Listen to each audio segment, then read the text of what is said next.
تو حضرت مولانا محمد مظہر نانوتوی رحمۃ اللہ علیہ کی عادت تھی تقریر کرتے کرتے اوپر کا ہونٹ ایسے چوسنے لگتے تھے، کھانا کھاتے کھاتے ایک دم چوسنے لگتے تھے، نماز پڑھاتے پڑھاتے اوپر کا ہونٹ چوسنے لگتے تھے، سبق پڑھاتے پڑھاتے اوپر کا ہونٹ ادھر سے کنارے سے ایسے چوسنے لگتے تھے۔ حضرت کے جو شاگرد تھے، حضرت کے ساتھ اٹھنے بیٹھنے والے جو لوگ تھے، وہ حضرت سے بار بار پوچھتے تھے کہ حضرت آپ ہونٹ کیوں چوستے ہیں؟ حضرت چپ ہو جاتے تھے، بتلاتے نہیں۔ بہت بڑے آدمی تھے، بہت بزرگ آدمی تھے، ایک مرتبہ دو مرتبہ پوچھتے تھے، حضرت جواب نہیں دیتے تھے تو خاموش ہو جاتے تھے، کچھ نہیں بولتے تھے۔ بہت لوگوں نے پوچھا، بہت پوچھا، بہت پوچھا، تو اپنے انتقال سے پہلے انہوں نے یہ واقعہ سنایا۔ آپ بھی سنیں اور دیکھیں کہ ہمارے بزرگوں کی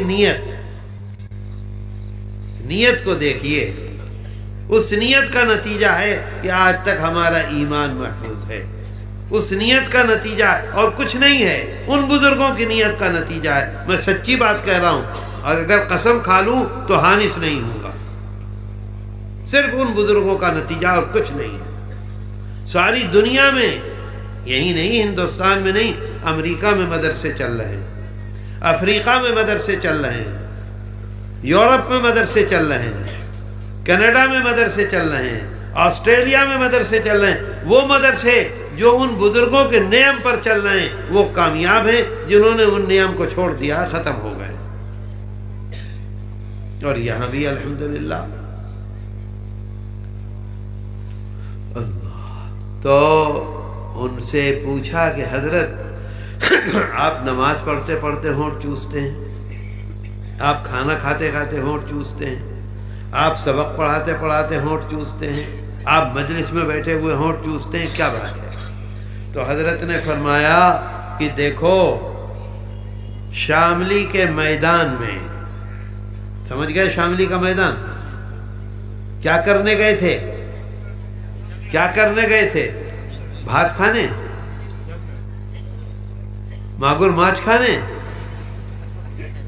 اپنی زندگی کو داؤں پر لگانے گئے تھے، یا تو مریں گے یا کامیاب ہوں گے۔ ہزاروں ہزار آدمی مر گئے۔ شام ہوتے ہوتے ان بزرگوں کو شکست ہوئی، انگریز کامیاب ہو گیا۔ پورا میدان بھرا ہوا تھا لاشوں سے، ناکامی ہو گئی۔ حضرت حاجی صاحب، حضرت نانوتوی رحمۃ اللہ علیہ، حضرت مولانا محمد قاسم، حضرت مولانا رشید احمد گنگوہی، یہ لوگ وہاں سے نکل آئے اور پورا میدان بھر گیا شہیدوں سے۔ مغرب کے بعد اے بھائی اگر باتیں کرو گے تو میں تقریر نہیں کروں گا، یہ سمجھ لو۔ تم میری جگہ بیٹھے ہو اور میں باتیں کروں تو تم بولو گے، تو پھر کتنی بری بات ہے، کتنی خراب۔ 5 منٹ رک جاؤ، ابھی ختم کر دیتا ہوں، پھر باتیں کرتے رہنا، بہت خراب بات ہے۔ پورا میدان بھرا ہوا تھا لاشوں سے، جو لوگ زندہ تھے وہ پانی پانی پانی پانی پانی، آخر وقت میں پانی پانی کی۔ حضرت مولانا فرماتے ہیں محمد مظہر نانوتوی کہ میں نے دیکھا کہ اچانک پورے میدان میں حوریں آ گئیں۔ حور سمجھتے ہو؟ حور جانتے ہو؟ نہیں جانتے؟ کیا کہتے ہیں حور کو؟ جنت میں جو حور ہوں گی انہیں کیا کہتے ہو؟ حور چینا، جنت کی حور، جنت میں کام کرنے والی، جنت میں ہماری خدمت کرنے والی کون ہوں گی؟ کیا کہتے ہیں انہیں؟ حور کہتے ہیں نا۔ تو پھر کیوں کہہ رہے ہو نہیں سمجھے؟ بری بات ہے، ماتھے کو اپنے سامنے رکھو۔ تو انہوں نے یہ دیکھا کہ پورے میدان میں جنت کی حوریں آ گئیں اور ہر ایک کے ہاتھ میں ایک گلاس ہے۔ کیا زمین کا پانی ہے؟ کیا کڑوا پانی ہے؟ کیا پوکھر کا پانی ہے؟